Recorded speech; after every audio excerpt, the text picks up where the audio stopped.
नमस्कार, आप सभी का इस कार्यक्रम में स्वागत है। डीवाईएसपी ने अपना फर्ज निभाया। वो शख्स अब्दुल सत्तार हमारे बीच बात करने आ रहे हैं। हम जानते हैं कि वो ईमानदारी और वफादारी के लिए कई मेडल ले चुके हैं। मिस्टर अब्दुल सत्तार सर, अपने 32 साल के करियर में कभी इनका ट्रांसफर नहीं किया गया और उनको कभी किसी तरह की पुलिस विभाग से पनिशमेंट नहीं मिली है। इस बात के लिए हमें काफी गर्व है। अब मैं उनको आमंत्रित करती हूँ।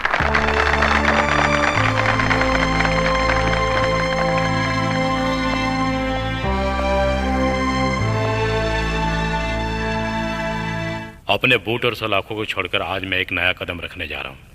हर इंसान ने अपने जीवन में कोई ना कोई गलती जरूर की होगी। ऐसे मौके पर मैं ये बात कहना चाहता हूँ कि जिंदगी में हमेशा हादसे होते रहते हैं जिन्हें हम भूल नहीं पाते हैं, और कई बार इन हादसों से हम अपने जीवन में गुजरे भी हैं। और ऐसे समय पर हमें हर मुसीबत का डट कर सामना करना चाहिए।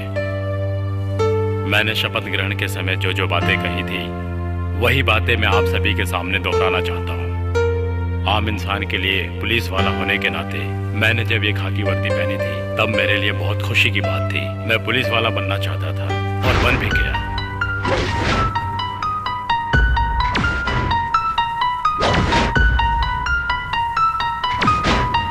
इसलिए मैं आज और हमेशा अपने आप पर गर्व करता रहूंगा। और मैं आप सभी लोगों से बस यही कहना चाहूंगा कि हमेशा अपने ऊपर पूरा भरोसा रखें। Thank you.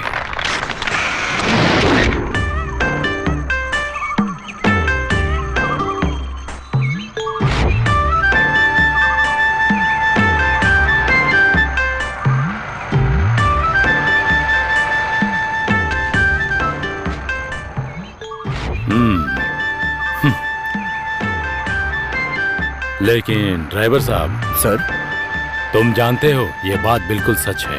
एक बार वर्दी चली गई तो दोबारा नहीं मिलती। जो पुलिस वाला रिटायर हो गया उसको कौन मार सकता है। कल तक जिस ऑफिसर के सामने हाथ बांधकर सर झुकाकर जो लोग सर सर बोलते थे, कल जब लोग मुझे देखेंगे तो सर के साथ कुछ और जोड़कर कुछ और बुलाना शुरू कर देंगे। ये तो हर पुलिस वाले के साथ होता है, लेकिन मुझे इस बात से कोई फर्क नहीं पड़ता। जब मैं सर्विस में था तो तब मुझे बहुत गुस्सा आता था। तुम जानते हो ना। क्या बात है सर? जिंदगी में ऐसी कई जिंदगियां हैं जो बेचारे बेवजह मेरे हाथों से मारे गए।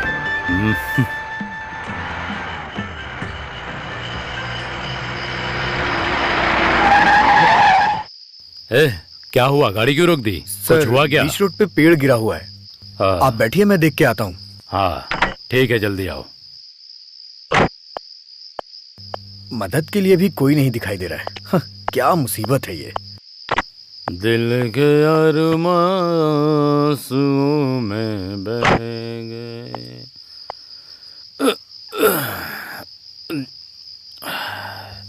दिल के अरमासूं में बह गए।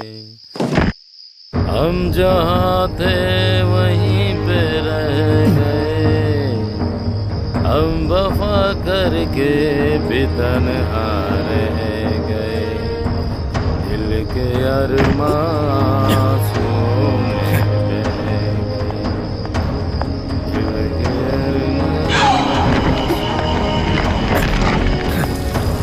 शायद उनका आखिरी पैगाम होगा। शायद उनका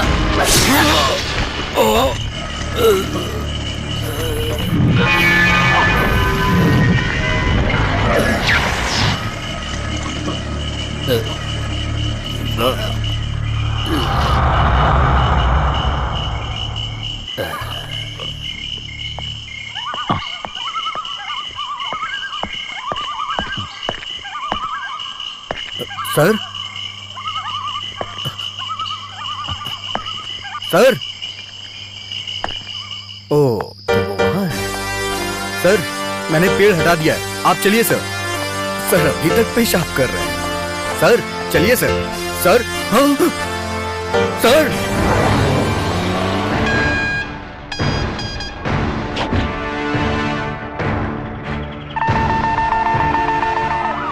Mic on, Tiger set calling, Tiger set calling, Tiger Tiger बोलिए सर। हाँ अरविंद सर आ रहे हैं, so be alert. Okay sir. Sir आ रहे हैं।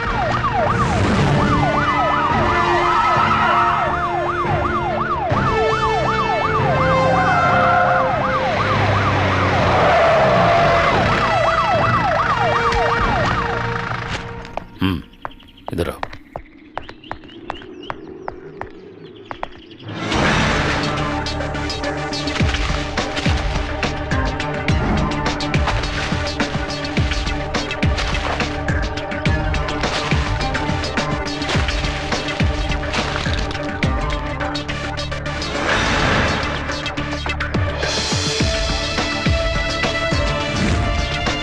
सर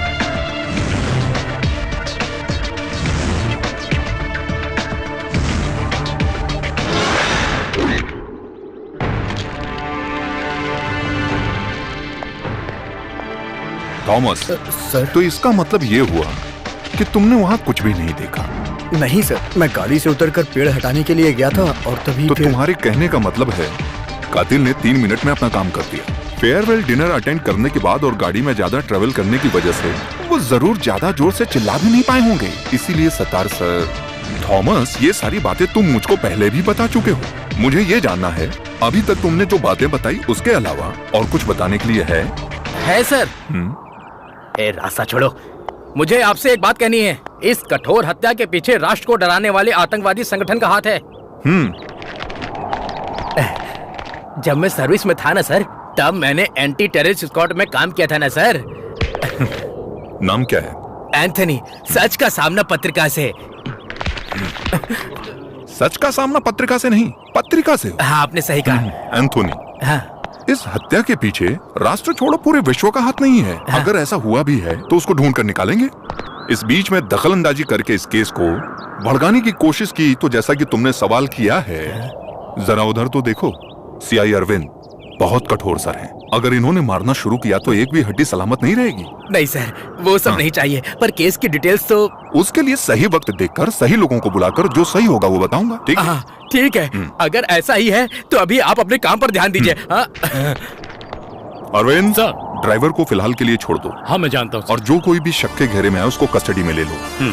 फेयरवेल के वक्त सतीश साहब जिनके करीब थे, उनके दोस्त नातेदार जिनसे भी उनकी बात हुई, क्या बातें हुई, किस विषय में हुई, सारी डिटेल्स मुझे चाहिए। ओके। जानते हो ना, सतीश सर हम सबके लिए केवल सीनियर ऑफिसर ही नहीं थे। सर मैं अपना बेस्ट दूंगा। जय हिंद सर।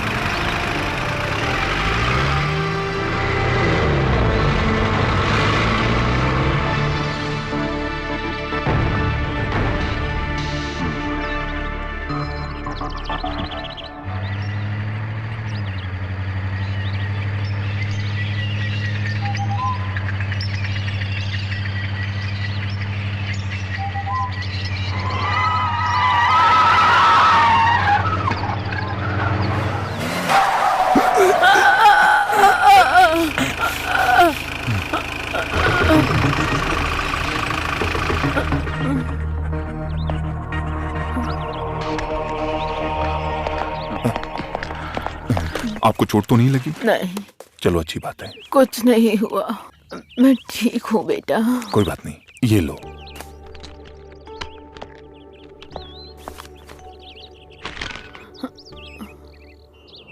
अरे नहीं चाहिए। आप रख लो। नहीं, मुझ पर इल्जाम है कि मेरी वजह से आपको तकलीफ ऐसी कोई हुई। बात नहीं, कोई बड़ा हादसा नहीं हुआ, यही बड़ी बात है। मेरे लिए तो यही बहुत बड़ी खुशी की बात है। मुझे मजबूर मत करो, बिना काम के किसी से पैसे नहीं लेती, इसीलिए ये पैसे मैं तभी लूंगी अगर मैं कुछ काम करूंगी। हाथ देखकर भविष्य बता सकती हूँ। मुझे इन बातों पर विश्वास नहीं है। हाथ की रेखाएं देखकर भूत भविष्य की बातें करना ये सब अफवाहें हैं। ऐसी बातों को नजरअंदाज करना चाहिए। ये तो बेवकूफी है, सरासर बेवकूफी। अरे इस तरह से मजाक मत उड़ाओ। हाथ की लकीरों में हमारी किस्मत होती है, ऐसा शास्त्रों में लिखा है। विद्वान लोगों ने गलत नहीं कहा है।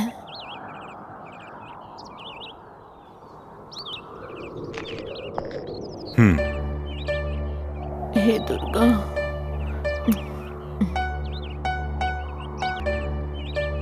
अरे आपकी जिंदगी तो उलझनों से भरी हुई है। आपकी जिंदगी में तो बहुत सारी कठिनाइयाँ लिखी हुई हैं। बिना सोचे समझे तुम कोई कदम मत उठाना बेटा। तुम्हारा हर कदम कांटों से भरा है। अपना ख्याल रखना बेटा।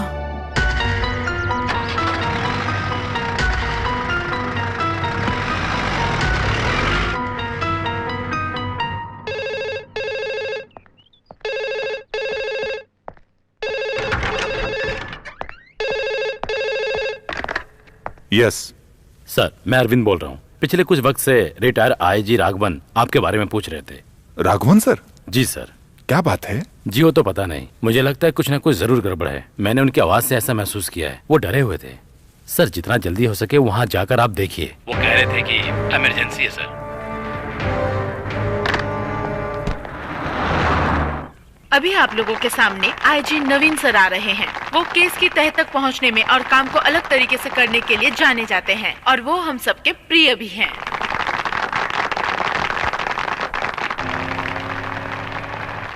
नमस्ते मेरे अपने साथियों।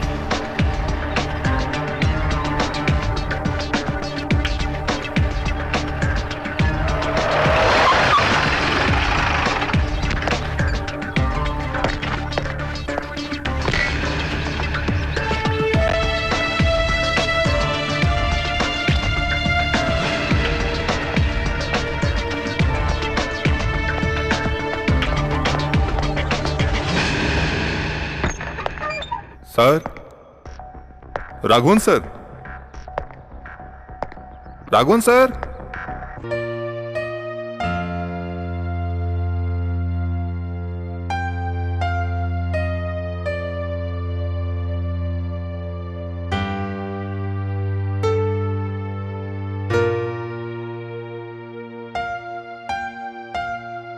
मीरा राघवन मेरी बेटी है। सर, तुम तो जानते हो ना, बीवी के गुजर जाने के बाद जो मैं जिंदगी गुजार रहा हूं वो इसके लिए है। अब तक मैंने उसकी किसी भी ख्वाहिश को अधूरा नहीं रहने दिया। लेकिन अब Siddharth, now she is my problem. आज सुबह से ही ये लापता है। She is missing.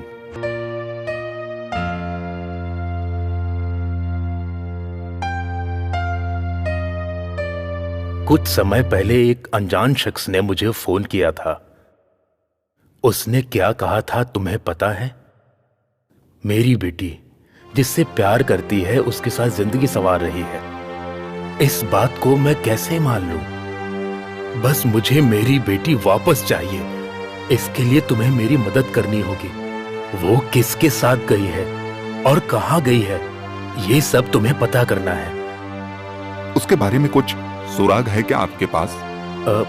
मैंने उसका रूम और सारा सामान चेक करके देख लिया, लेकिन कुछ भी नहीं मिला। वो हमेशा कहती थी मेरा कोई ऐसा राज है क्या जो पापा को नहीं पता। लेकिन इस केस को हैंडल करने के लिए बहुत दिमाग चाहिए। किसी को इस बारे में पता चल गया तो उसकी इज्जत नीलाम हो जाएगी। सर आप शांत हो जाइए। किसी को कुछ पता नहीं चलेगा और मैं उसको ढूंढ कर यहां लाऊंगा। भरोसा रखिए। सतीश सर की हत्या के केस की तरह ही दूसरा केस भी इंपॉर्टेंट है, मीरा राघवन का केस।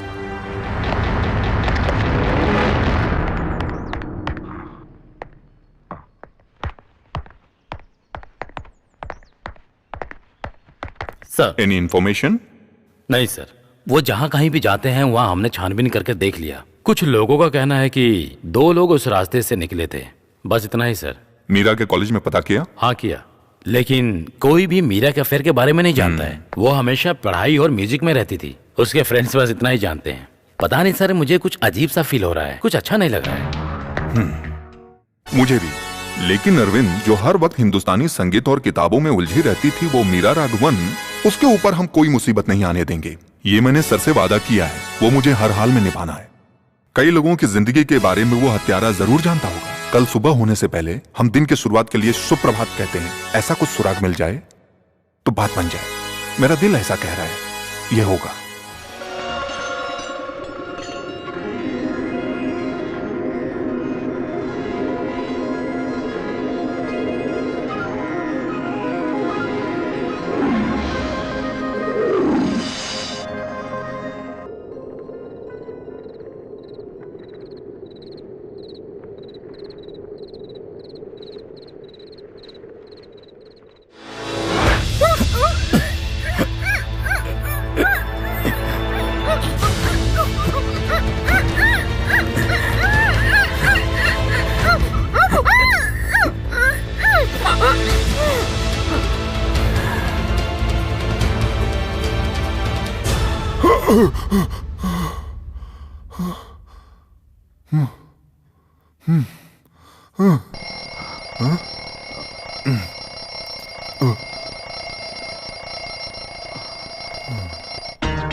Good morning. मॉर्निंग।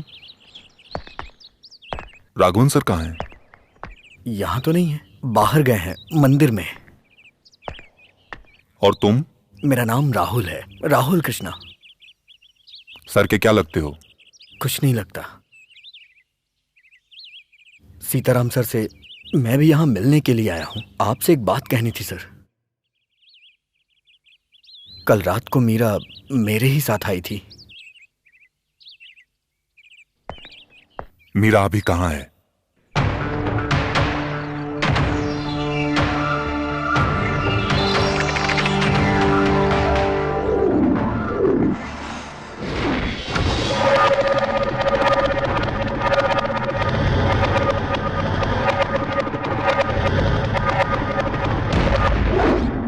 हर रोज की तरह उस रोज भी हड़ताल चल रही थी। उस दिन मैंने मीरा को पहली बार देखा था।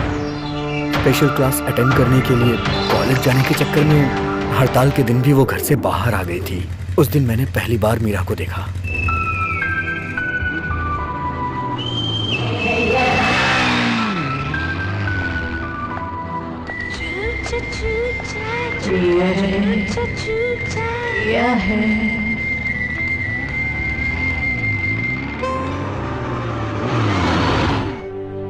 तो फिर ठीक है, मैंने जो कहा तुम वो समझ गए। आज हड़ताल है ये तो तुम जानते ही हो। आज के दिन अगर कोई लिफ्ट मांगता है तो खासकर मेरी जैसी लड़कियों को तो लिफ्ट देनी चाहिए।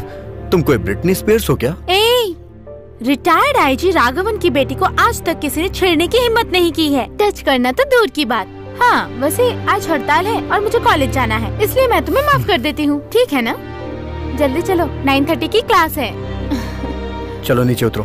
क्या? मैंने कहा ना नीचे उतरो। रिटायर आईजी की बेटी हो तो अपने पैरों से चल के जाओगी तो ज्यादा अच्छा रहेगा। अरे रुको प्लीज, स्टॉप। मैं तो मजाक कर रही थी, सॉरी। स्टॉप।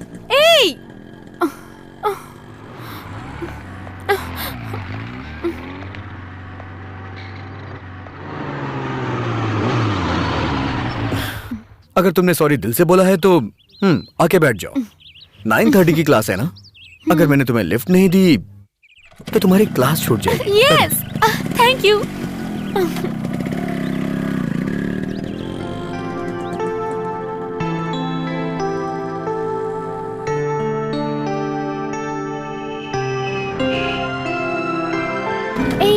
रुको रुको। ओके। अगर तुम मुझे वहाँ तक बाइक से छोड़ोगे तो लड़कियाँ बातें बनाएंगी। क्यों खामखा उनको बोलने का मौका देना है? Rahul, thanks. It's okay. Thanks lift देने के लिए नहीं बोला है। तो फिर? बाइक चलाते वक्त बीच बीच में ब्रेक लगाकर चांस मारने की कोशिश नहीं की, इसलिए। तुम संस्कारी हो और ऐसे ही लड़कों को लड़कियाँ पसंद करती हैं। बाय।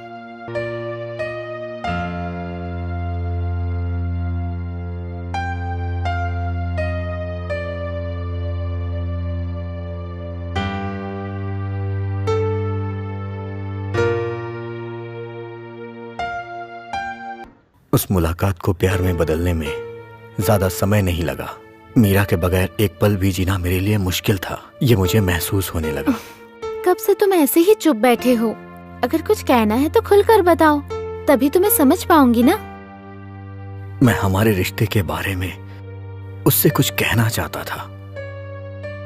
मैं एक अनाथ लड़का हूं और मीरा एक रिटायर आईजी की इकलौती बेटी। हमारे प्यार को उसके पिताजी कभी मंजूरी नहीं देंगे, ये बात मैं अच्छी तरह से जानता था। और अगर कहीं वो हमारे प्यार के बीच में आ गए तो मुझे मीरा को भूलना होगा और ये मुझसे बर्दाश्त नहीं होगा। अगर उसके पिताजी ने एतराज किया तो क्या मीरा फिर भी मेरे साथ चलने को तैयार होगी? यही मैं उससे पूछना चाहता था। आऊंगी, चाहे कुछ भी हो जाए, हम दोनों जुदा नहीं होंगे। मैं सबके सामने कहूंगी तुमसे प्यार करती हूँ।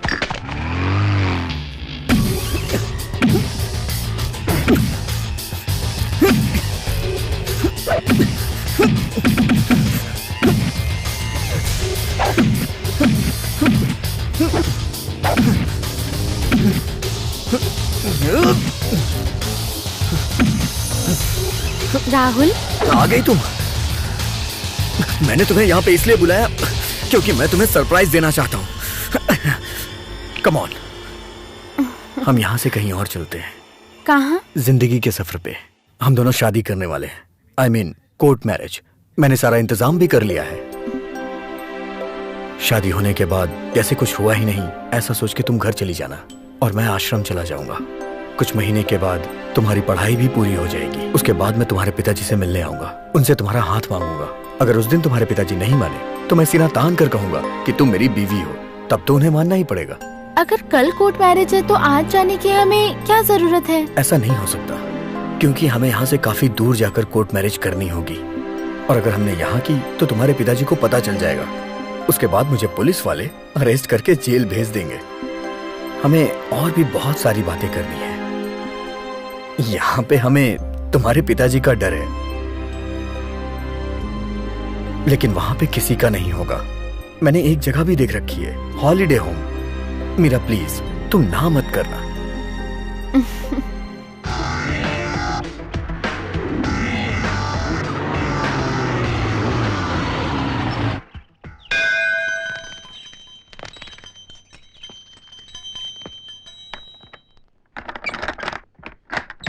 कौन है? मैं राहुल कृष्णा। यहाँ मैंने रूम बुक किया था ना। ओह हाँ, अंदर आओ। कम आओ। तुम देखती जाओ, सब कुछ हमारे प्लान के हिसाब से होगा और मैं करके दिखाऊंगा।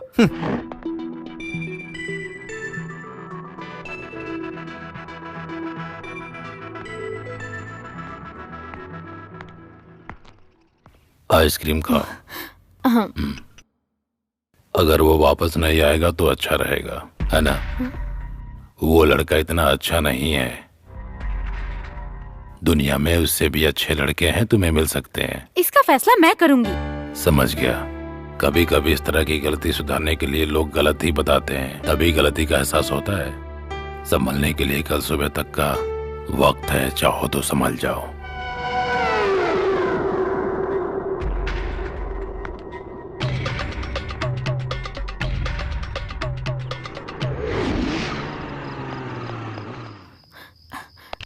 कहाँ थे अब तक राहुल तुम? इधर आओ। ये देखो। ये क्या है? Pills, sleeping pills. ये सब किस लिए? हम दोनों के फ्रस्ट्रेशन को निकालने के लिए। इसको लेने के बाद बुड्ढा सो जाएगा, उसके बाद उसकी आंख कल सुबह ही खुलेगी। की जरूरत? धीरे बोलो। अगर कोई मुसीबत हो गई ऐसा तो? कुछ भी नहीं होगा, मैं सब संभाल लूंगा। तुम आराम से। तुम वापस आ गए क्या? हाँ जरा इधर आओ। हाँ, मैं तो बस एक स्टडी कॉल करने गया था, अभी आया हूँ। क्या हुआ अंकल? मुझे तुमसे एक जरूरी बात करनी है।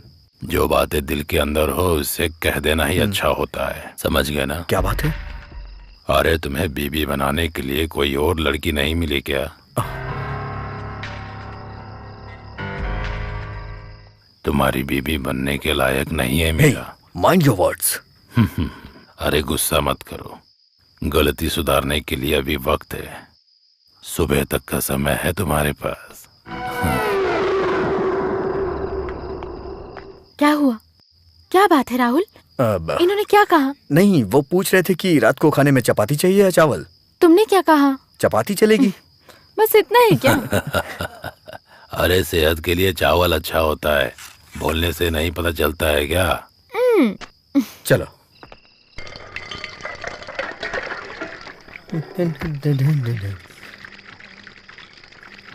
अंकल, मैं कुछ मदद करूं क्या? नहीं, रहने दो। हाँ अंकल, मैंने आपके बारे में बहुत कुछ सोचा, लेकिन मुझे कुछ समझ में नहीं आया। वैसे आपके पीछे राज क्या है? कुछ राज की बातें राज ही हो तो अच्छा है। नहीं, मुझे बस जानने की उत्सुकता हो रही थी और कुछ नहीं। तुम ना ही जानो तो बेहतर है। ठीक है।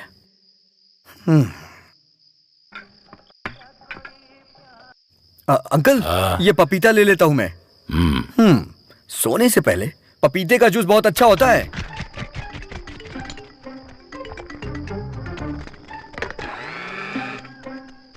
अरे फ्रस्ट्रेटेड बुढ़ऊ, इसे पीने के बाद तुम आराम से सो जाओगे।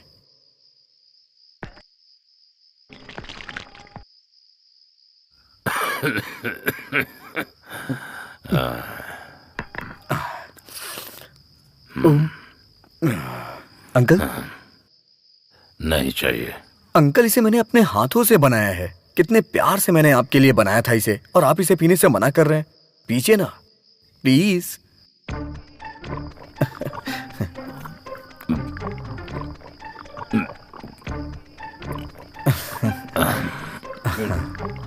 अच्छा है ना uncle?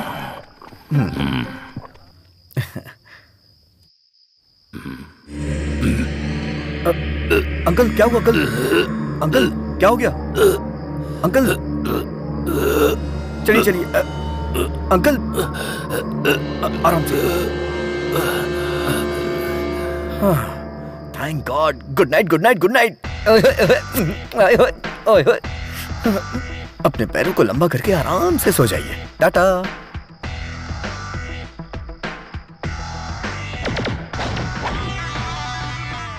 Magic of papaya. My dear Meera. Meera, Meera, अरे बुढ़ऊ सो गए? मीरा, हे,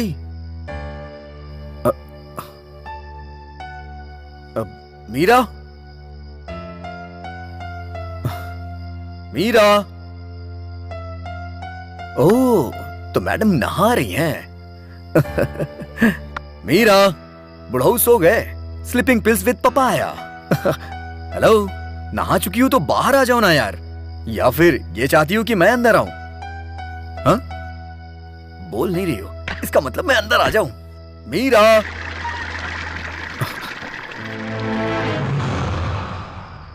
कहां चली गई है?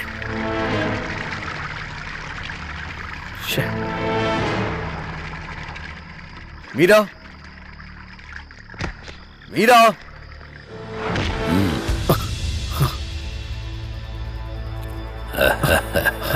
Sleeping pills with papaya. बुड्ढा लुढ़क गया, यही लगा था। मेरी मीरा कहाँ है? तेरी मीरा? तेरी मीरा? तुम उसे अपनी मीरा कह रहे हो? रिटायर आईजी की बेटी तुम्हारी मीरा कब से बन गई? हाँ, अब वो मेरी मीरा है। वो मेरी कस्टडी में रहने वाली मेरी मीरा है। मैं तुम्हें जान से मार दूंगा। बताओ मेरी मीरा कहाँ है? शंकर नारायण के सामने ये होशियारी नहीं चलेगी। मेरी बात तुम ध्यान से सुनो। अब तुम्हें मेरे लिए काम करना होगा, तभी मीरा मिलेगी। तेरी तो नहीं तो मैं उसे जान से मार डालूंगा। मैं तुझे पहले ही बता चुका हूँ कि तेरी चालाकी मेरे सामने नहीं चलेगी। राघवन जैसे बाप को धोखा देकर आई है मीरा, वो मेरे हाथों ही मरेगी। नहीं नहीं, उसे कुछ मत करना। बताइए मुझे क्या करना है, बताइए। खत्म करना है। रुक्मणी नाम की औरत को तुम्हें जान से मारना होगा। तुम्हें दुखी होने की कोई जरूरत नहीं है, तुम्हें उसे मारना होगा, क्योंकि उस औरत ने मुझे धोखा दिया था। मेरी सारी कमाई लूटने के बाद मुझे बर्बाद करने वाली मेरी बीवी है। रुक्मणी की जान लो या मीरा की जान दो, किसको जिंदा रहना है इसका फैसला तुम करो। नहीं, मुझे मेरी मीरा चाहिए। मैं उसके लिए कुछ भी कर सकता हूँ। अच्छा फैसला है। ये मेरी बीबी रुक्मणी का पता है, डाउरी पार्क, हाउस नंबर 9। बाकी इसमें पढ़ लेना। बाहर जाने के बाद तुम्हारे दिमाग में कई रास्ते दिखाई देंगे। उन रास्तों पर बिल्कुल ध्यान मत देना। अगर ध्यान दिया तो समझ लेना मीरा मेरी कस्टडी में है।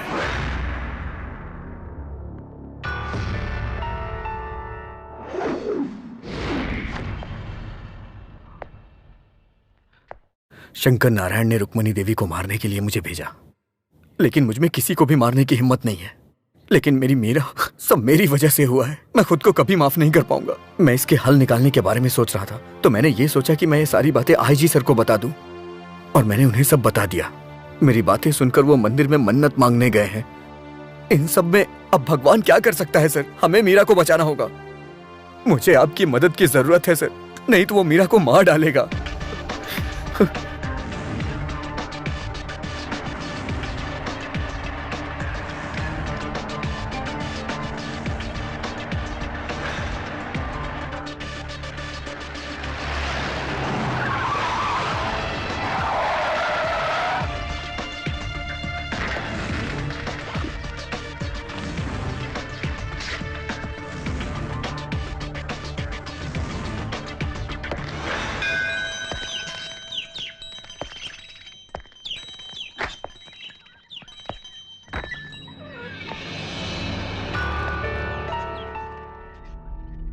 कौन हो?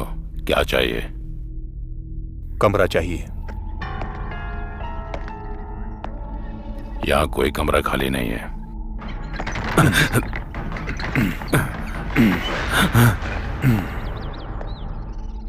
मैं यहाँ रुकने के लिए आया हूँ और रुक कर ही जाऊंगा। मुझे बस वो कमरा चाहिए। माफ कीजिए सर, उस कमरे में आदमी है। चलो चाबी निकालो। मुझे कुछ मत करिए सर, मैं चाबी देता हूँ।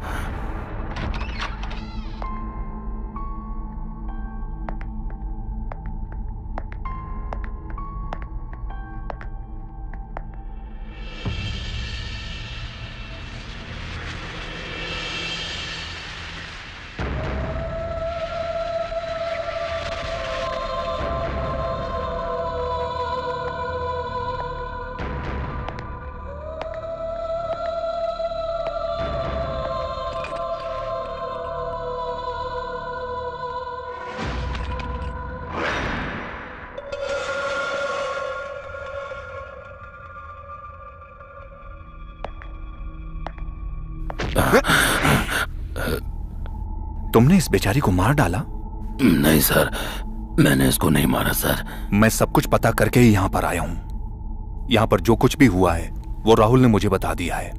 नहीं, उसने आपको सच नहीं बताया होगा सर। उसने आपसे झूठ बोला होगा, सरासर झूठ।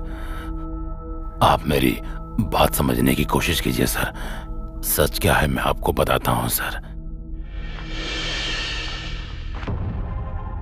जीने के लिए जब मेरे पास कोई रास्ता नहीं था, तब मैंने इस गेस्ट हाउस को बनाने का फैसला किया था। यहाँ पर अक्सर जितने भी टूरिस्ट आते हैं मौज मस्ती के लिए आते हैं, वो एक दिन रहकर चले जाते हैं। लेकिन जब ये दोनों आए थे तब इनमें ऐसी कोई चीज नहीं थी। उस लड़के को देखकर मुझे कुछ गड़बड़ लगा। यहाँ लोग शांति के लिए आते हैं या फिर अपने दिल की इच्छा को पूरी करने के लिए आते हैं।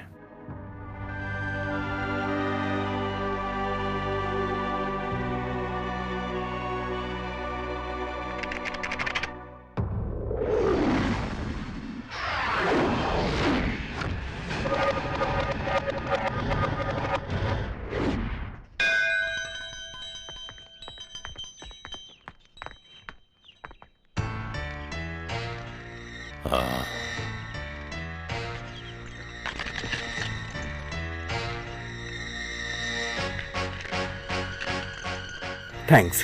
वो रूम है। चलो। तुमने एक ही रूम बुक किया क्या?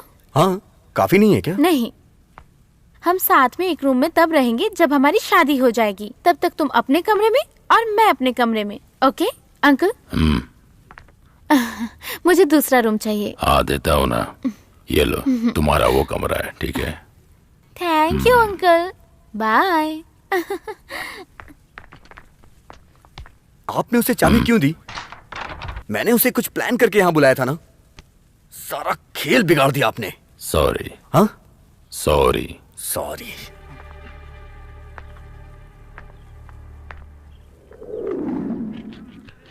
अंकल, मैं और मीरा दिखने में कैसे लगते हैं? पिछले जन्म में हमारा कोई बंधन जरूर होगा शायद।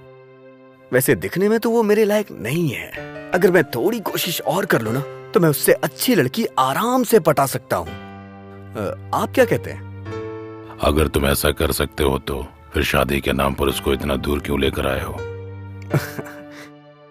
इसके पीछे एक वजह है अंकल, जो आप धीरे धीरे समझ जाएंगे। लेकिन अभी हमारे बीच ऐसी कोई रुकावट नहीं है, मैं जानता हूं। कोई भी फैसला लेने के लिए कल सुबह तक का समय है ना? कल सुबह तक का समय है। Thank you.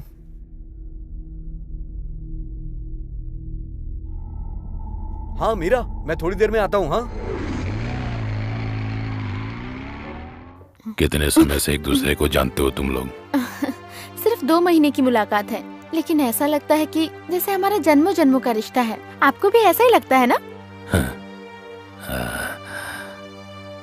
वैसे अंकल, हम लोग यहाँ पर आए हैं, ये बात किसी को मत बताइएगा। अगर मेरे पिताजी को इस बारे में पता चल गया तो सारी मेहनत बेकार हो जाएगी। मैं किसी को नहीं बताऊंगा। ये राज में राज ही रखना चाहता हूँ। विश्वास कर अपने अंकल पर। हाँ?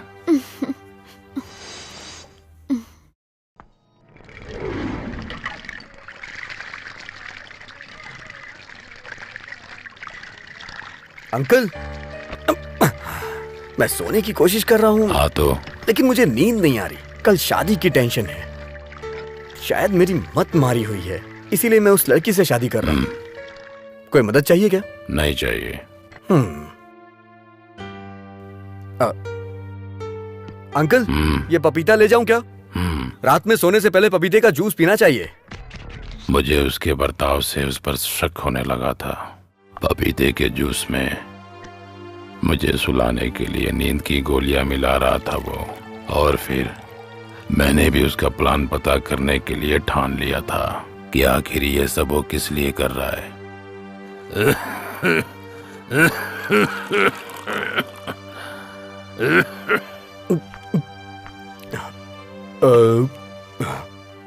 ये लीजिए अंकल।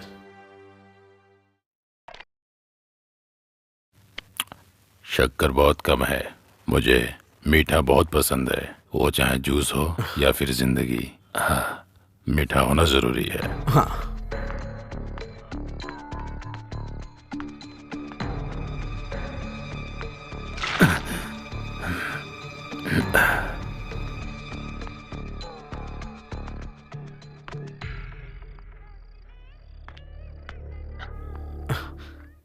ये लो, मेरे सर में दर्द हो रहा है, मैं थोड़ा सोने जा रहा हूँ।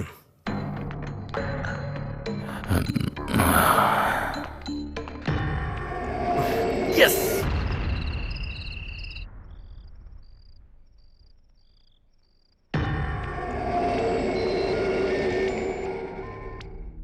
बाय। Good night uncle.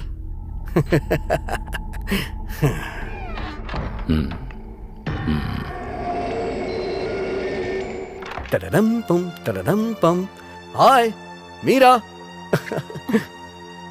बुढ़ा सो गया पता है? अरे कितना परेशान करता है यार वो।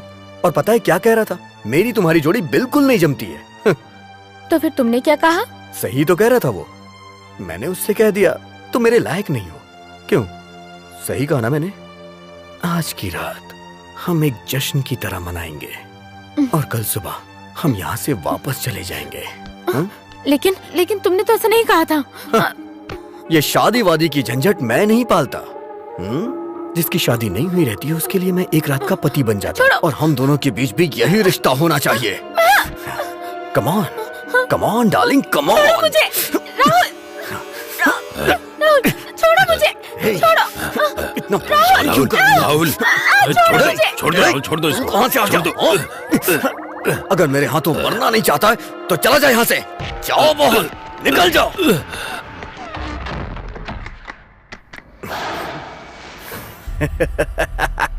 राहुल प्लीज, राहुल प्लीज मुझे छोड़ दो। राहुल, इस बच्ची के साथ ऐसा मत करो। दरवाजा खोलो राहुल, दरवाजा खोलो, खोलो राहुल।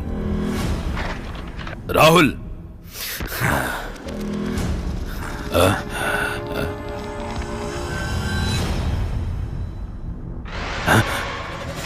राहुल, ये तुमने क्या किया? क्या? सुबह होने से पहले इसे कुएं में ले जाके फेंक देते हैं। और सुन, अगर इस बारे में तूने पुलिस को बताया ना तो मैं एक खून और करने में जरा भी हिचकिचाऊंगा नहीं।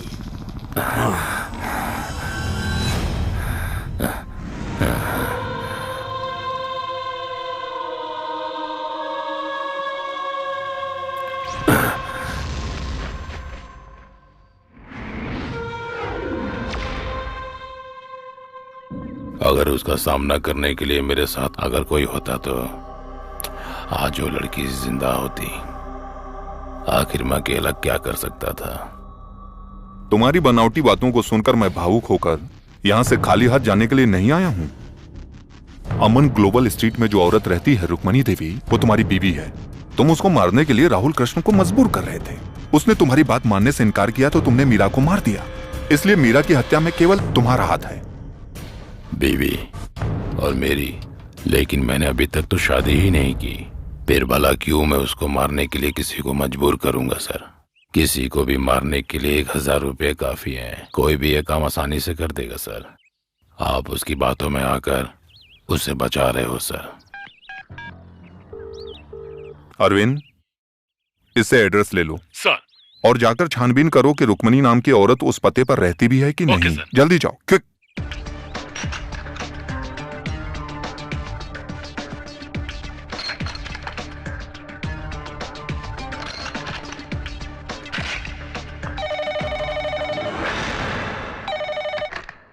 सर, अरविंद बोल रहा हूँ। यस अरविंद, पता चला? सर, अमन गोयल स्ट्रीट में मैंने छानबीन की। रुक्मणी नाम का जो एड्रेस है वो गलत है, एकदम फेक है सर। हमें कोई उलझा रहा है sir. Okay.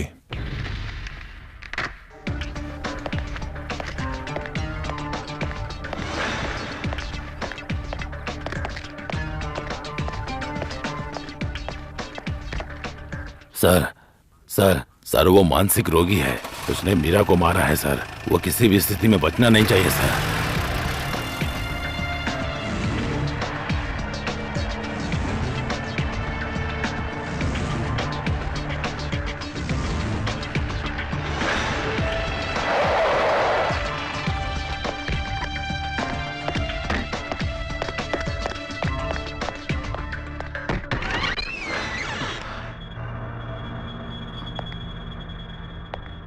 Rahul,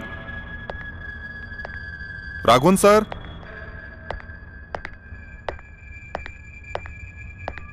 Raghavan sir.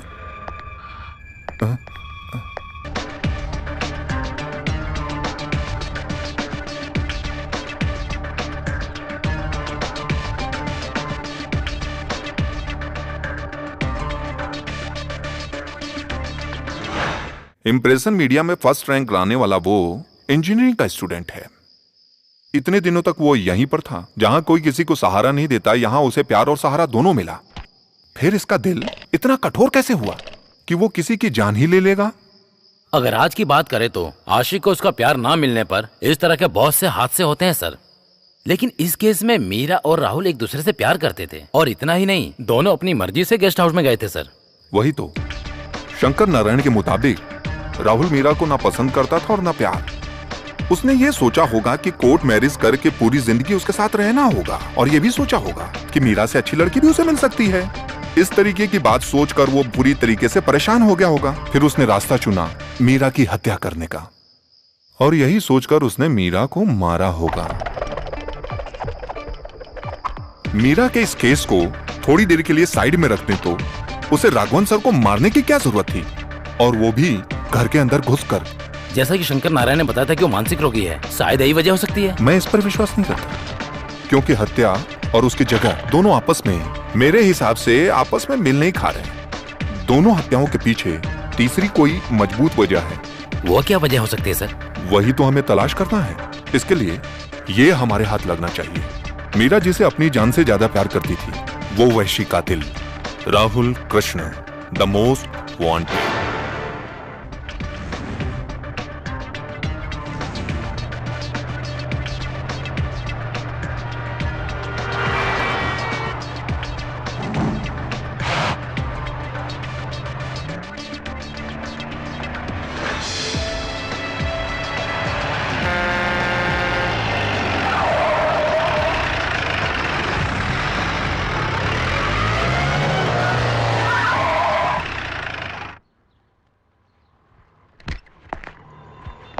मैंने जैसा कहा था वैसा ही करना, ठीक है बेटा? ठीक है। हाँ, लो। अरे लेकिन तुम तो इन पर विश्वास नहीं करते, आज क्या हो गया? एक मुसीबत है, मुझे लग रहा है। अच्छा बताओ, मेरे हाथ की रेखाएं भविष्य के बारे में क्या कहती हैं? हे भगवान, अच्छा देखती हूँ। तुम पर सवाल उठ रहे हैं।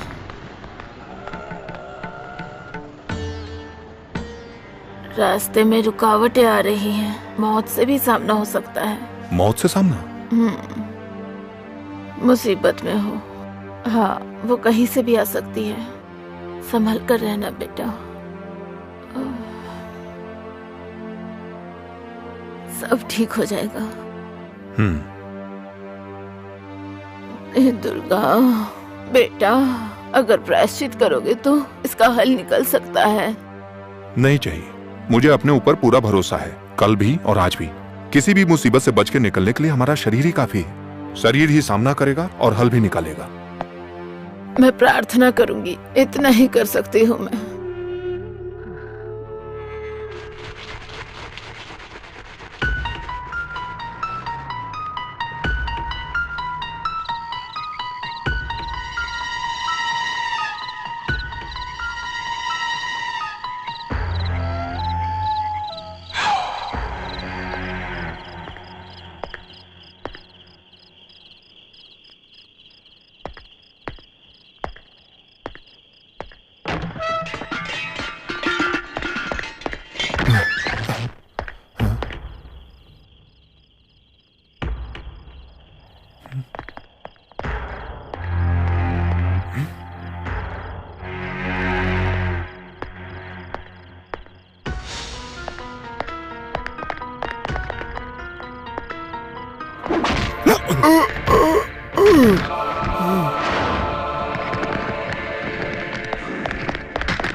कौन हो? किससे मिलना है? मुझे अर्जेंटली एसपी सर हाँ से हेलो मिलना है। जी, गेस्ट हाउस ही है। नहीं, इस हादसे के बारे में मीडिया को कोई न्यूज नहीं देना, ऐसा बड़े साहब ने कहा है। मिलने दीजिए प्लीज। नहीं, ऐसा करने से मुसीबत बढ़ सकती है। अगर आपको इस केस के बारे में डिटेल चाहिए तो सिद्धार्थ सर से बात करो। मुझे एक बार मिलने दीजिए सर अंदर प्लीज। बिजी, आपसे नहीं मिल सकते। कांस्टेबल कौन है ये? पता नहीं सर, कौन है ये? क्या चाहिए? आई एम सोफिया, हाँ। सोफिया हसन। क्या हुआ? मुझे इस केस के बारे में बात करनी है। परमिशन क्या है? नहीं है। बिना परमिशन के आप एसपी सर से नहीं मिल सकती हो। अभी जाओ, बाद में आना। मुझे उनसे मिलना है बस, मैं और कुछ नहीं जानती। अरे एक बार बोल रहा तो समझ नहीं आ रहा क्या तुम्हें? सर, ये लड़की आपसे मिलना चाहती है। आने दो। Okay sir.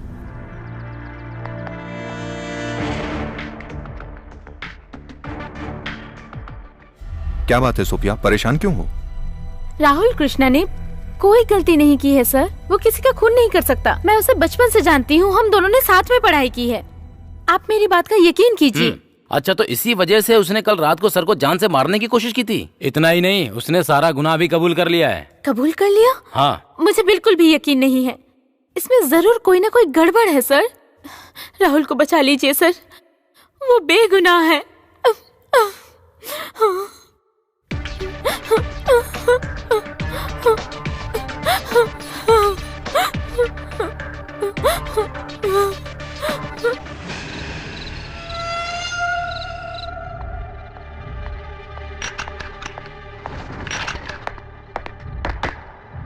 सर, आपने जैसा कहा था, राहुल जिस कॉलेज में पढ़ता था मैंने वहां पूछताछ कर लिया है। सोफिया हसन ने जो कुछ भी बताया वो बिल्कुल सही लगता है और कोई भी इस बात को नहीं मानता है कि राहुल कृष्णा एक किलर है। सोफिया हसन के मुताबिक इस केस में कुछ तो गड़बड़ है सर।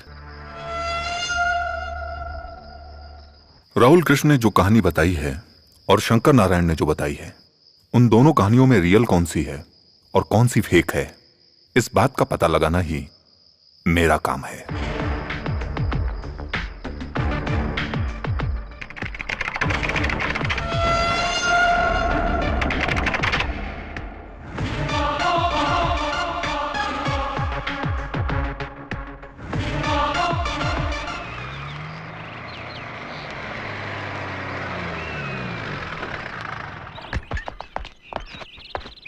सर, मुजरिम मिला क्या?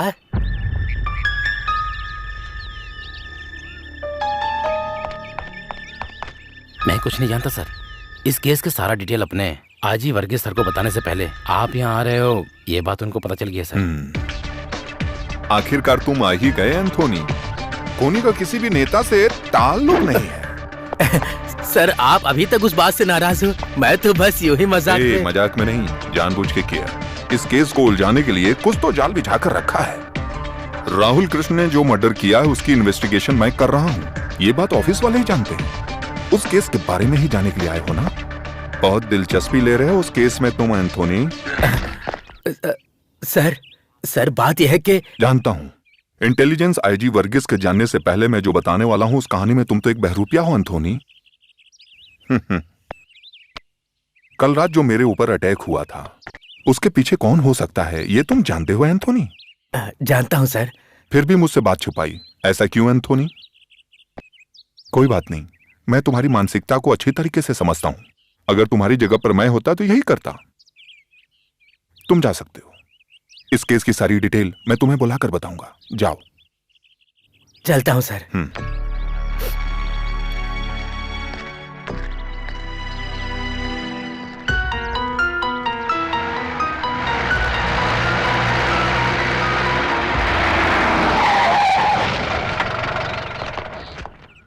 सर,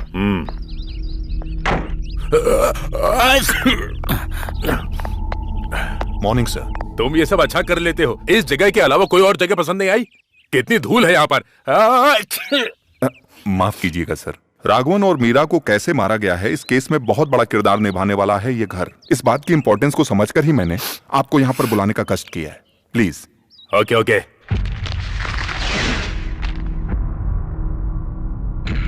राहुल कृष्ण, ये कहानी इसी ने शुरू की थी। अनाथ आश्रम में रहने वाले इस राहुल की जिंदगी में आखिर क्या हुआ था वो सब इसमें लिखा है।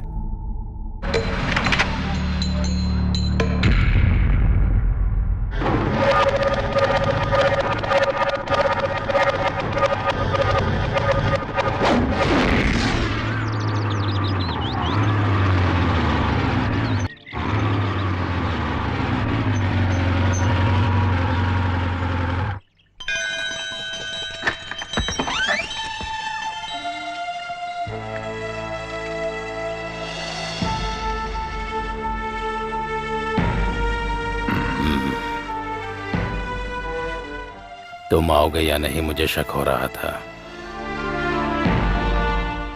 जब अपना खून बुलाए तो आने से मना नहीं कर सकते ना, है ना?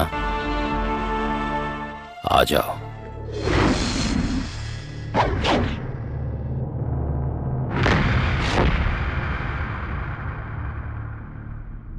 इस बूट को पहचानते हो? तुम्हारे बाप का था। उसके होने के बावजूद तुम्हें सालों तक एक अनाथ की तरह जीना पड़ा। तुम्हारे उन्हीं सवालों का जवाब है ये। तुम्हें उनके बारे में सब कुछ जानना होगा। तुम्हारे और तुम्हारे बाप के बीच में ऐसा क्या हुआ था?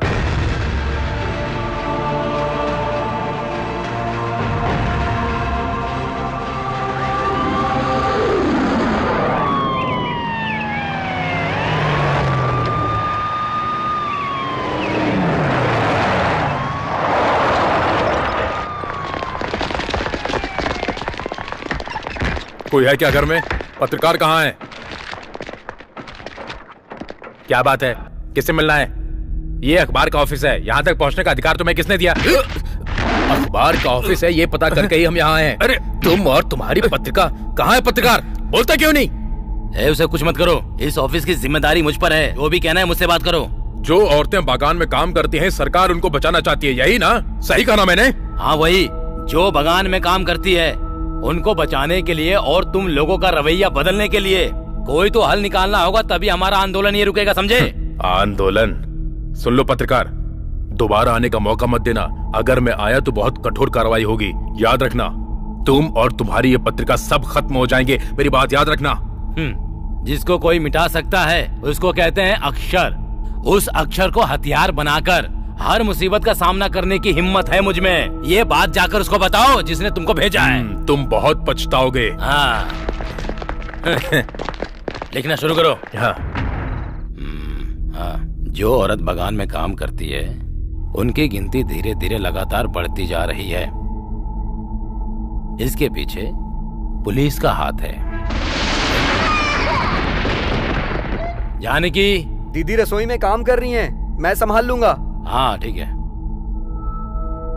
इसलिए जो भी कोई औरत बागान में काम करती है उनकी हिफाजत के लिए कोई हल निकालने और बचाने की जिम्मेदारी हमारी सरकार की है। मैं आज इधर से जाऊंगी। तुम्हें अकेले जाने में डर तो नहीं लगेगा ना? कैसा डर? तुम एक पत्रकार की बेटी हो, इसलिए तुम्हें कभी डर नहीं लगता है। अरे मैंने ऐसा कब कहा? टाटा टाटा।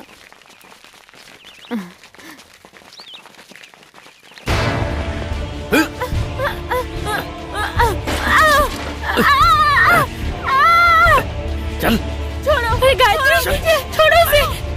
छोड़ो। अरे अरे ऐसा मत करो। आप बहुत लिखता है ना? चल। अरे छोड़ो प्लीज प्लीज उसे छोड़ दो।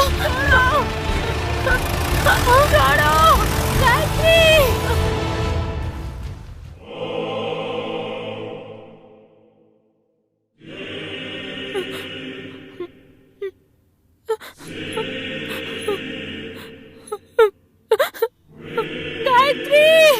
उसे छोड़ दो, मत ले जाओ उसे।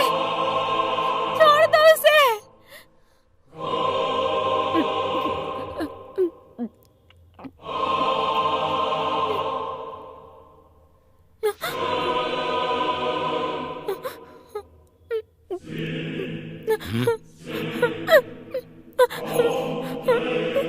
भाई छोड़ दो ये सब। हमें ये सब क्यों करना है? पता नहीं अब क्या होगा।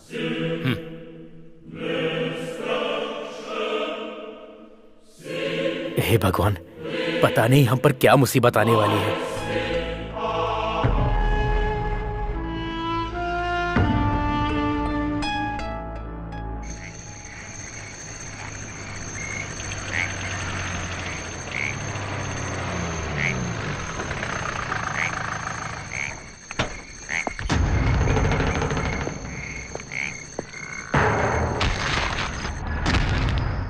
किसी को इस बारे में कुछ पता नहीं चलना चाहिए, इसलिए रिपोर्टर्स को यहाँ पर बुलाया है। हमारे खिलाफ जनता को भड़काने का ये एक षड्यंत्र है। अगर हमने जल्द कोई रास्ता नहीं निकाला तो हम पर मुसीबत आएगी। जानते हो ना, ये सब पेड़ काटने वाले हैं। ये सारे लोग कोई भी कदम उठाने से पहले कुछ भी नहीं सोचने वाले हैं। उन्हें हम फांसी पर लटका देंगे।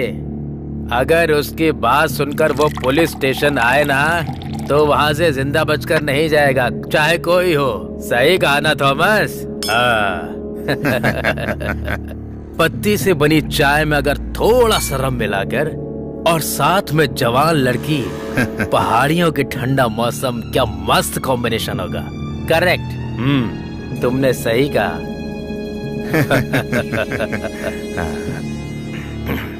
तुम बिंदास रहो, इस केस को हम सुलझा लेंगे। अरे पैसों से वो पत्रकार नहीं बिकने वाला। अगर उसे रास्ते से हटाना है तो ये सीधा उसकी कनपट्टी पे रख के धमकी देना, ठाय सारा खेल खत्म। आज ही जाकर खत्म कर देते हैं, अभी नहीं। हर काम के लिए एक सही समय होता है राघवन जी। उस पत्रकार का समय भगवान को तय करने दो।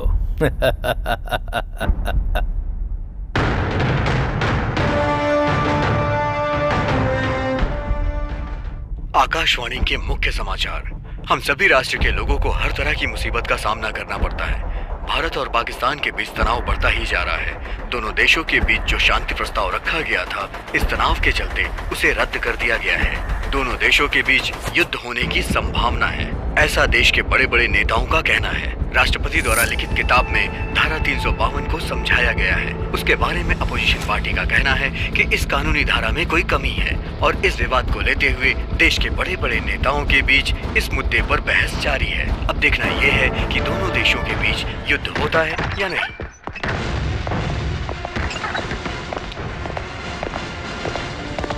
तुम्हारी लोगों की इतनी हिम्मत, हमारे खिलाफ छापोगे? अरे चलो, ये क्या कर रहे हैं? चलो निकलो यहाँ से। अरे मार क्यों रहे हैं? इसका बहुत बुरा अंजाम होगा। देखो, ये क्या नहीं कर रहे? अरे छोड़ दिए। थॉमस सर, मार मार कर इन सबकी हड्डी पसली तोड़ दो। तो तू हमारे खिलाफ कोर्ट में गवाही देगी। क्या नाम है तेरा? छोड़ दो उसे। वैसे भी जवान लड़कियों के नाम में आखिर क्या रखा है? जिसमें रखा है वो जबान बंद रखेगी तो काम आसानी से हो जाएगा। अपनी जुबान को बंद रखो, हमारा काम होने दो। सतीश, इस लड़के को ले चलो। चल छोड़ दो उसे, राघवन, सबको खत्म करके आ जाओ। पिताजी।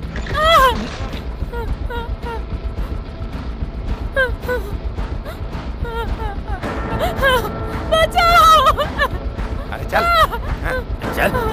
अरे चल। छोड़ दो मुझे, छोड़ो।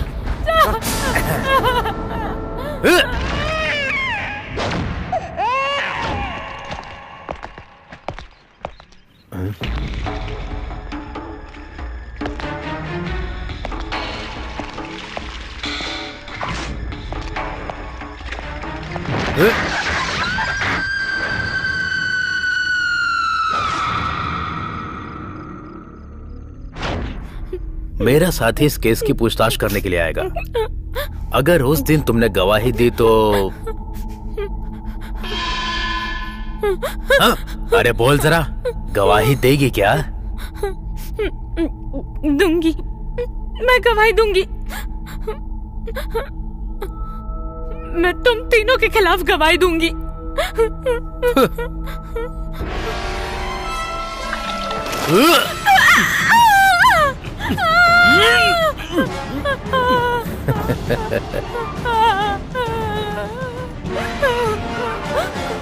तेरी इतनी हिम्मत? हाँ, मेरे पापा को कुछ मत करो, कुछ मत करो मेरे पापा। अरे तुम्हारे पिताजी को वो कुछ नहीं करेंगे, लेकिन जब तुम कोर्ट में जाओगी तो हमारे खिलाफ गवाही नहीं दोगी ना? ये गधा कभी सुधरने वाला नहीं। पिताजी। काबका हमारे बारे में उल्टा सीधा छाप कर हमारे गुस्से का शिकार हो गए। हम तुम्हें जिंदा नहीं छोड़ेंगे। मत पुलिस के गवाही देगा, गवाही देगा।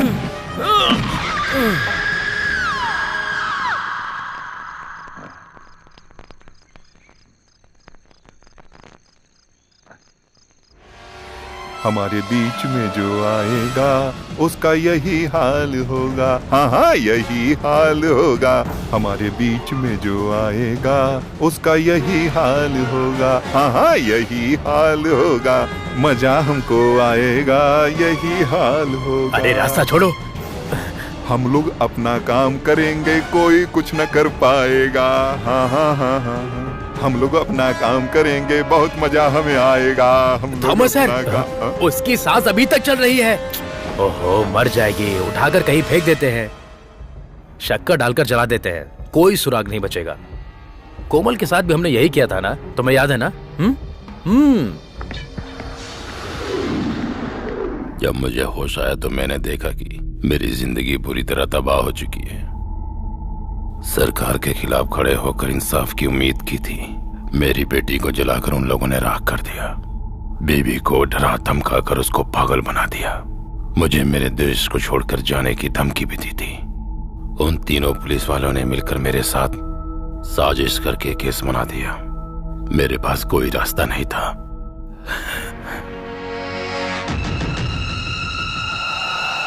कोई पुख्ता सबूत न होने की वजह से वो लोग कोर्ट से बच गए थे। उन तीनों ने अपने जाल में फंसा दिया और मुझे फिर जेल जाना पड़ा। मुझसे मिलने के लिए जेल में एंथोनी आया था। तब मैंने उससे एक ही बात कही थी कि जब मैं जेल से सजा काटकर बाहर आऊंगा तो जिसने हमारे साथ ये सब किया उनसे हम तीनों मिलकर बदला लेंगे। उस वक्त मदद के लिए तुम मेरे साथ रहना। एंथोनी ने मुझसे वादा भी किया था। तुम्हारे हाथ में खत रखकर उसी ने तुम्हें उस अनाथ आश्रम में भेजा था। उन सबको मरना चाहिए। सतीश को मारने में हम कामयाब हो गए, पर अब मरने की नवीन की बारी है।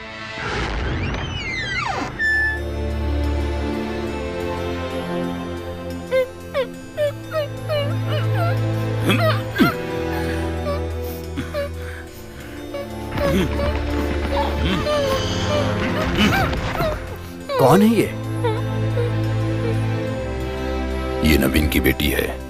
लात मारो इसे, इसके चेहरे पे लात मारो तुम।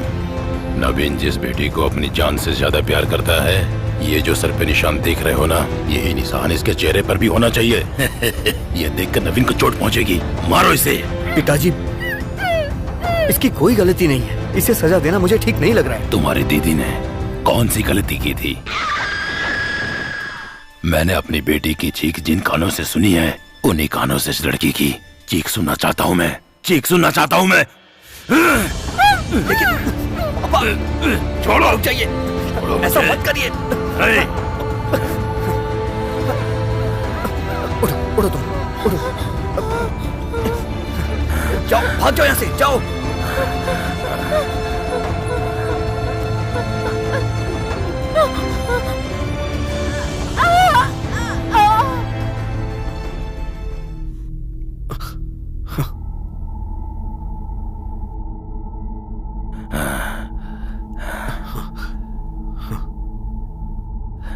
देख लिया, उसने जान बचाने की कोशिश की, लेकिन अपनी ही गलती से अपनी जान गंवा बैठी। भविष्य के एक बुरे हादसे को बराबर करने के लिए मैंने नवीन से एक बात झूठ बोली थी। अब इसके बारे में सच बताना चाहिए क्या? इस खबर को उसको बताना चाहिए। जैसे ही इसकी खबर उसको मिलेगी वो हिल जाएगा। मैंने बदला लेने के लिए बहुत इंतजार किया। पिताजी, अब आईजी से बदला आप नहीं, मैं लूंगा।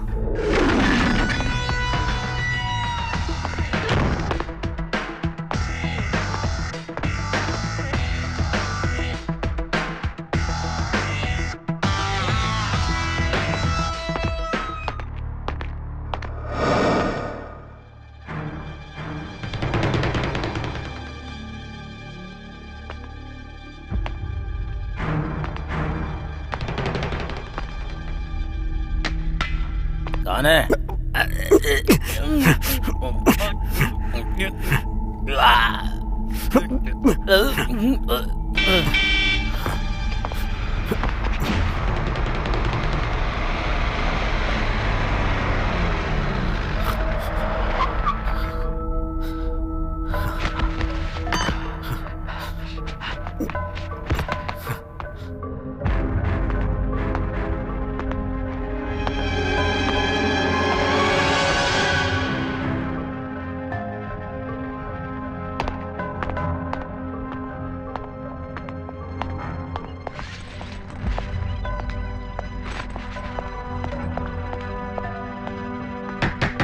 जैसा मैंने कहा था वो वैसा ही दिख रहा था। मीरा को वो अपने साथ लेकर गया था। राघवन के घर में वो गुड मॉर्निंग कहकर मेरा वेलकम कर रहा था। तब वो नहीं जानता था कि सच एक ना एक दिन सबके सामने आएगा ही। अगर मीरा राघवन की मौत एक एक्सीडेंट की वजह से हुई है तो राघवन सर की मौत हर तरह से देखा जाए तो एक मर्डर है। हाँ सर, ये सब जिसने किया है वो है राहुल कृष्ण।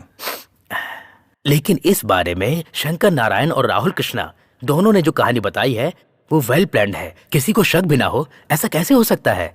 इसका जवाब मैं नहीं दे सकता। कल रात को जिसने मुझे डराने के लिए मुझ पर हमला करके भागने की कोशिश की थी वो पकड़ा गया। अरविंद,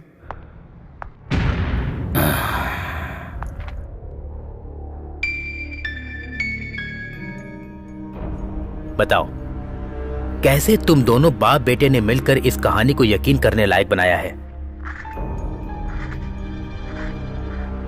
राघवर और नवीन के घर से जैसे ही एसपी बाहर आए थे, मेरे बेटे ने मुझे खबर कर दी थी। एसपी से बचने के लिए मैंने एक और कहानी तैयार की ताकि मैं बच सकूं, लेकिन आप बहुत होशियार निकले। मेरे बेटे ने जो पहला हमला किया था, उसके बाद मैंने जो हमला किया उसमें आप बच गए और मेरा प्लान फेल हो गया। इस केस को आपने सॉल्व कर दिया, लेकिन ये मत समझना कि सब कुछ यहीं पर खत्म हो गया। मेरा बेटा अभी भी बाहर है। मेरा अपना खून वो किसी को नहीं छोड़ेगा। आप उस थॉमस की मौत को नहीं रोक सकते मिस्टर सिद्धार्थ, उसे मरना ही होगा। देखिए, मेरे और मेरे परिवार का सर्वनाश किया है उसने। मेरी बेटी को मार डाला, मेरी जिंदगी को तबाह कर दिया। उसको मरना होगा। अगर आपके अंदर ज़मीर है तो उसकी मौत के बीच में मत आओ, मत आना, मत आना।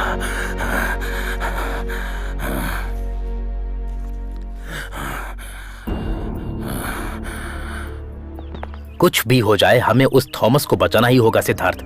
वो केवल मेरा सीनियर ही नहीं, मेरा फैमिली मेंबर भी है। सर, जिनकी मौत हुई है अब्दुल, सतीश और राघवन सर, वो हमारे सीनियर थे सर। लेकिन अपने पोजीशन का गलत फायदा उठाकर सरकारी वर्दी में रहकर जो भी गलत काम उन्होंने किया है उसको ध्यान में रखते हुए अभी जो मेरा माइंड कहता है, अगर मैं पुलिस के नजरिए को छोड़कर आम आदमी के नजरिए से देखूं तो मेरे हिसाब से मीरा को छोड़कर बाकी सभी इस केस में सजा के हकदार हैं सर। आप जिसको बचाने की बात कर रहे हैं थॉमस सेबास्टिन, वो भी सजा का हकदार है सर। तुम्हारी भावनाओं को मैं समझ सकता हूँ, लेकिन हमारे भी कुछ फर्ज होते हैं सिद्धार्थ। राहुल कृष्णा को अरेस्ट करना होगा। It is not a request, it's an order.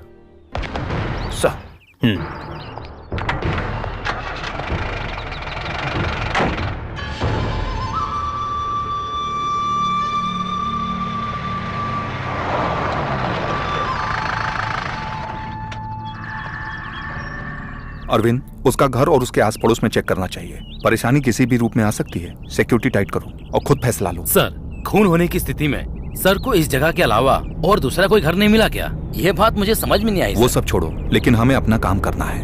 Hello sir, CI Arvind, he will protect you. Protection. IG Varghese के सामने तुमने जो भी बोला है वो सब मैं जानता हूँ। मेरा मरना तय है, यही ना? मामूली मौत नहीं मरेगा ये थॉमस सेबेस्टियन। मैं अभी बहुत सालों तक जीऊंगा। जानते हो, जब मैं ड्यूटी पर था तब मेरे सर्विस में तेरे जैसे लोग मेरे सामने खड़े होते हुए भी कांपते थे। यहाँ तक कि बड़े बड़े गुंडे भी। ना सुनने वाले को हम मिटा देते थे। बगान में एक ही नहीं, बहुत सारी आइटम्स थी इस थॉमस सेबेस्टियन के हाथों में। मैंने सुना है सर, उस लड़की के साथ आपने जो बार बार अत्याचार किया, इस वजह से आज आपकी हिफाजत के लिए हमको इस तरह से खड़ा रहना पड़ रहा है। एक कहावत है, जब मौत अपने इर्द गिर्द मंडरा रही हो तो उस समय अच्छी बातें सोचनी चाहिए। इससे कम से कम अगला जन्म तो सुख का मिलेगा। बस यही ख्याल रखें, यही बचा सकता है आपको। Arvind, take good care. Sir,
thank you Siddharth.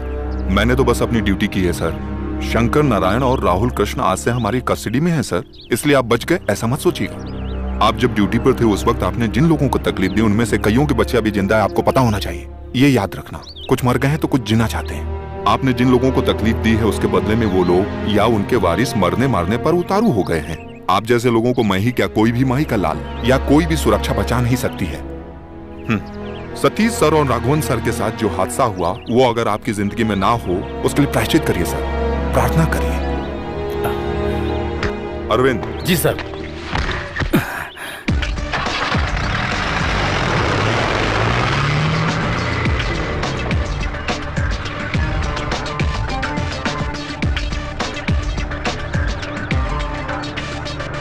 Stop.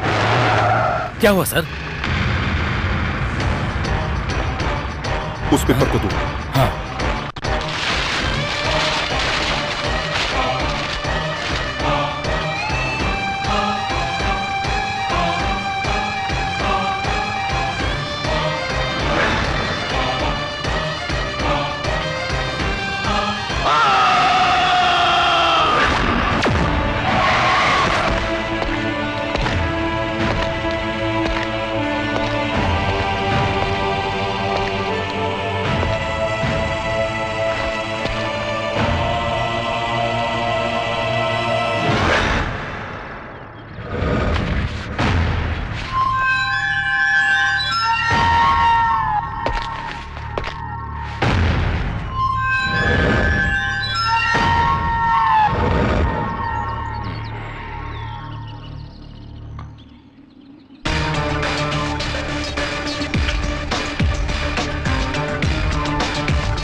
हे दुर्गा।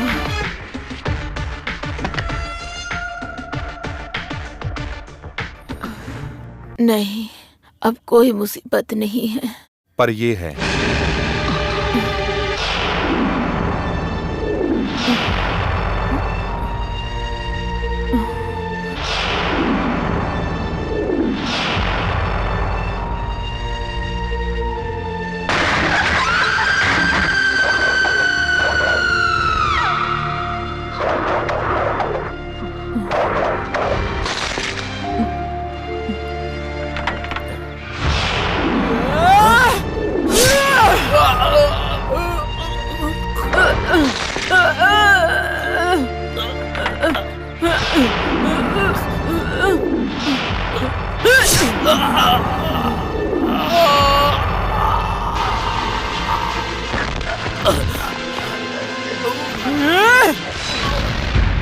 ये मेरी बदकिस्मती ही है जो ये लॉकेट वहां गिर गया था।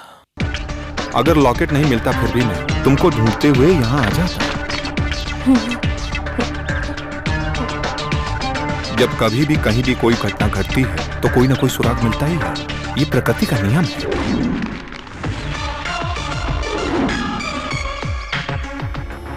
उस दिन मैंने राहुल की आंखों में ऐसे ही प्रायश्चित के आंसू देखे थे।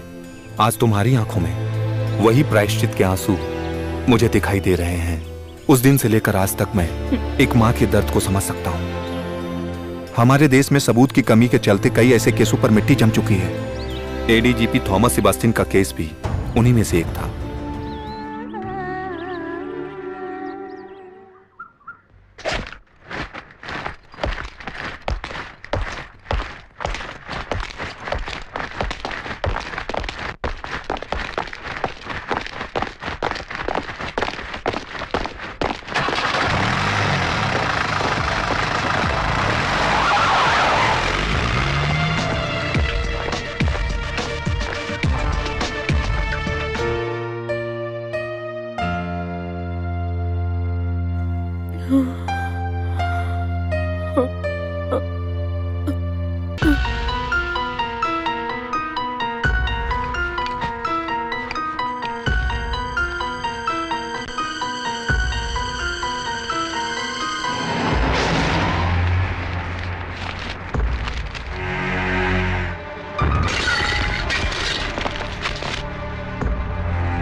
जब ऐसा कानून चल रहा था तो कई लोग अत्याचार के शिकार हुए थे। अपनी इज्जत और जिंदगी को खोने वाले लोग उन औरतों के आंसुओं के सामने कुछ भी नहीं है।